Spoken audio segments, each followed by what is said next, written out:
Hello students, we are going to study Maths 2 problem set 1. Question 1. Select the correct alternative from the answers of the questions given below.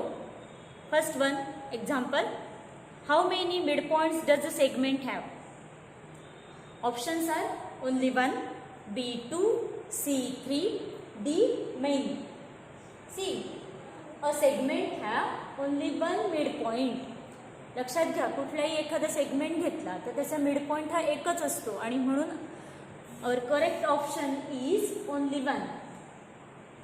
Second, how many points are there in the intersection of two distinct lines. आता intersection of two distinct lines, आता ह्या दोन lines आहेत त्यांचा आपण intersection घेतला तर intersection means only one point, one, C one.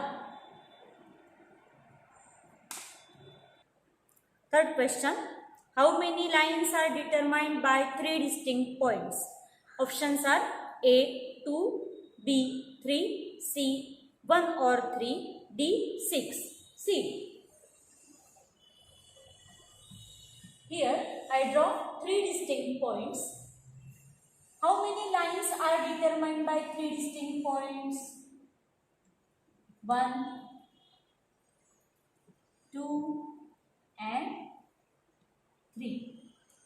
Or if I draw collinear points, then I can draw a single line. So, three distinct points determines one or three lines. Option number C, 1 or 3. Question number 1. Question 4. Find distance a comma b if coordinates of a and b are -2 and 5 respectively. Options are -2, b 5, c 7, d 3. See, how to solve this example? We have to find out distance between a and b, and coordinates of a and b are -2 and 5. So, first calculate the distance a comma b. See, how to calculate distance a comma b? Subtract lower coordinate from the greater one. Coordinate of a is -2 and that of b is 5. So, -2 is less than 5 and therefore we can subtract -2 from 5. So, here I write 5 minus -2 because 5 is greater than -2. 5 minus -2, that means 5 plus 2 is equal to 7. Distance a comma b is equal to 7. So, our correct option is C, 7.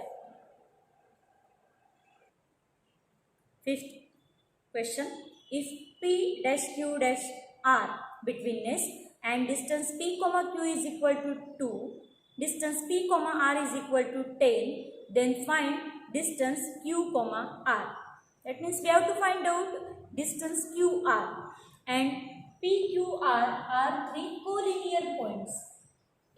As p, q and r are collinear points and distance pq is equal to 2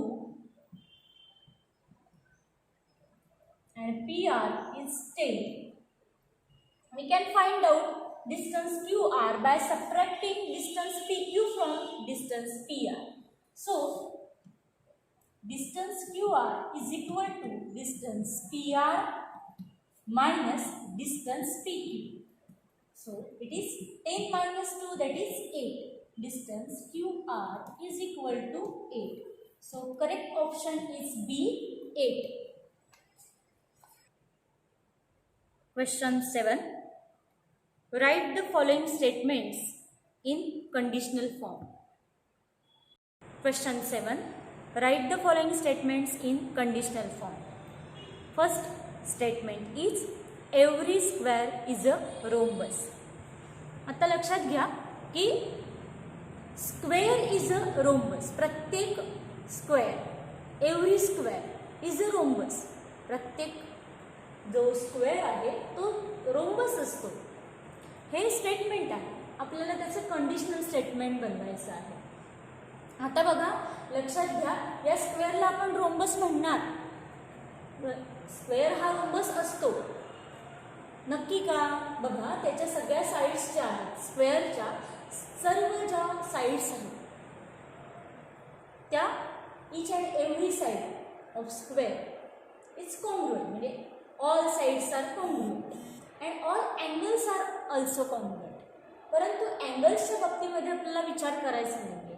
square हा rhombus होण्यासाठी त्याचे sides विचारात घ्यायचे. मग रोम्बससाठी सगळ्या sides congruent असणं गरजेचं आहे. मग ती प्रॉपर्टी स्क्वेअरमध्ये आहे, याचा अर्थ स्क्वेअर हा रोम्बस आहे. Conditional statement is, if a quadrilateral is a square, then it is a rhombus. Second statement, angles in a linear pair are supplementary. बघा या ठिकाणी लिनियर पेअर अँगल्स काढलेले आहेत. AOB and BOC are linear pair angle, and that means side OB is common in between these two angles AOB and BOC, and they form a line and AC, and thus addition of measures of angle AOB and angle BOC is 180 degree. So these two angles are called as linear paired angle, and linear paired angles are supplementary. So the conditional statement is, if angles are in linear pair, then they are supplementary. Angles are in linear pair, then they are supplementary.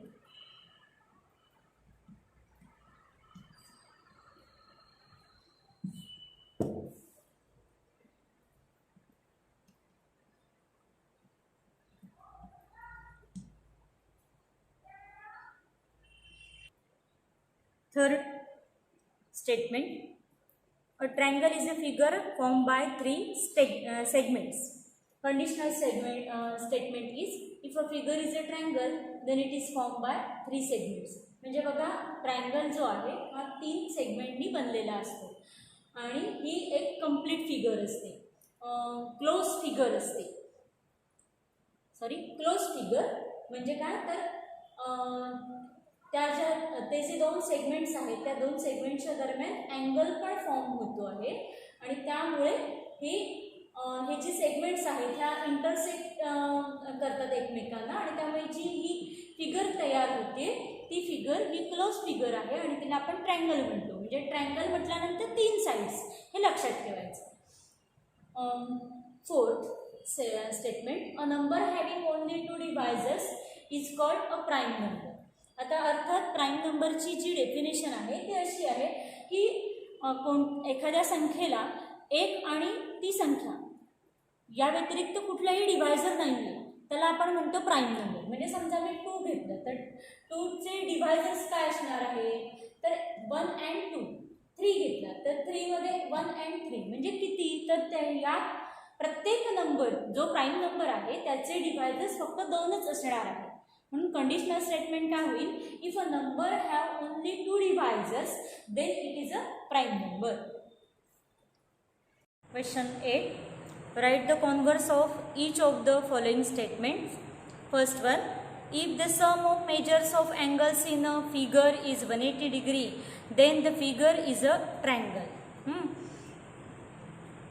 याचा converse काय होईल बघा, if a figure is a triangle then its sum of measures of all angles is 180 degree.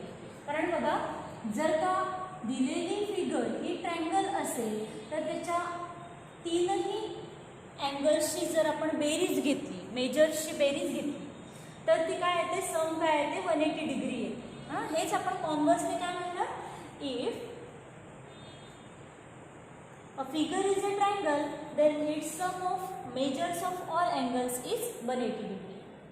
Second, If the sum of measures of two angles is 90 degree, then they are complement of each other. म्हणजे बघा statement काय आहे, sum of measures of two angles म्हणजे जर का दोन अँगल्सची बेरीज ही 90 अंश आहे, 90 डिग्री आहे, then they are complement of each other. आता असं केव्हा केव्हा होऊ शकतं, तर असा जर अँगल असतील, ही दोन अँगल्स आहेत, हे दोन अँगल्स आहेत, त्यांची सम ही 90 डिग्री आहे, म्हणजे ते काय आहेत तर एकमेकांचे कॉम्प्लिमेंटरी अँगल्स आहेत. किंवा एखाद्या फिगरमध्ये म्हणजे समजा एखादा राईट अँगल ट्रायंगल आहे आणि ह्या राईट अँगल ट्रायंगलमध्ये हा तर 90 डिग्री आहे, परंतु हे जे दोन उरलेले कोन आहेत त्या दोघांची सम, राईट अँगल ट्रायंगलमध्ये उरलेले जे अँगल्स आहेत त्यांची सम ही 90 डिग्री असते. याचा अर्थ ते एकमेकांचे कॉम्प्लिमेंटरी अँगल्स आहेत. कोणत्याही ट्रायंगलमध्ये असं आपण विचारात घेऊया की कोणताही ट्रायंगल आहे आणि ह्या ट्रायंगलमध्ये दोन अँगल्स हे एकमेकांचे त्यांची बेरीज 90 अंश असेल तर त्याला आपण म्हणतो की कॉम्प्लिमेंटरी अँगल्स. आणि राईट अँगल ट्रायंगलमध्ये इतर प्रॉपर्टीज आहे की उरलेले जे दोन अँगल्स आहेत त्यांची सम ही 90 डिग्री आहे, म्हणजेच ते कॉम्प्लिमेंटरी अँगल्स आहेत. हे त्यामुळे त्याचा कॉन्व्हर्स असा होतो, if two angles are complementary angles of each other then the sum of two angles is 90 degree. जर का ते कॉम्प्लिमेंटरी अँगल्स आहेत तर त्यांची सम ही 90 डिग्रीज येणार, म्हणजे 30 60 20 70 45 45 अशा पद्धतीने. Statement is third statement.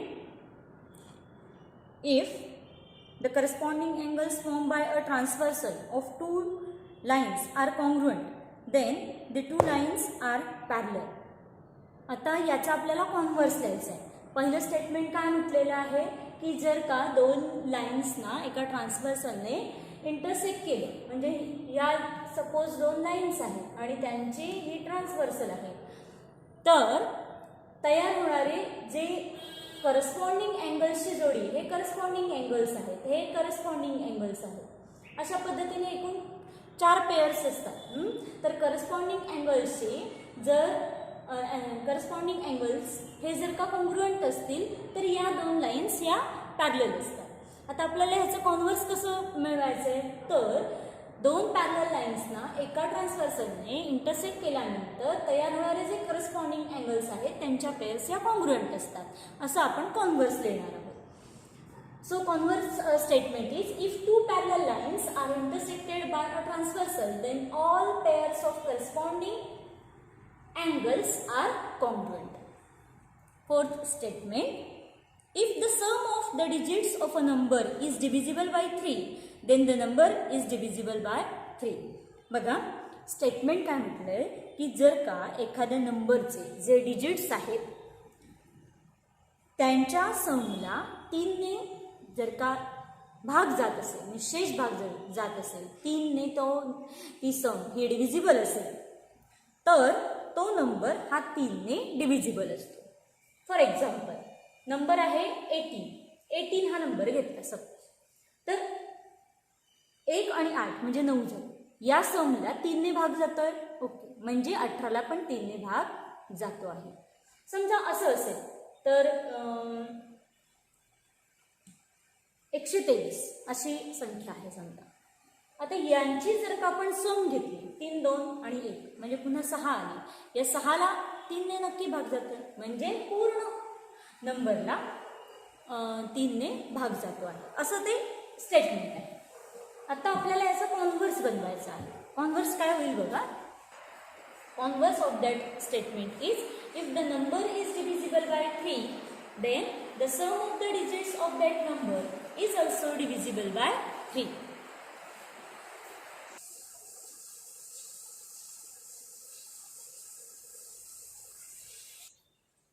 Question number 9. Write the antecedent, that is given part, and the consequent part to be proved in the following statements. First statement, if all sides of a triangle are congruent, then its all angles are also congruent.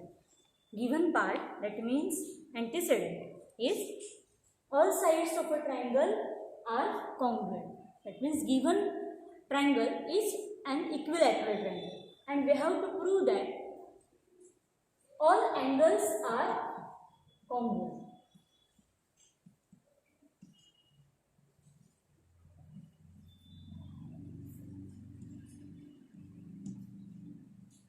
अशा पद्धतीने तुम्हाला अँटीसेडंट आणि consequent हे लिहिता येऊ शकेल. Second statement, the diagonals of a parallelogram bisect each other.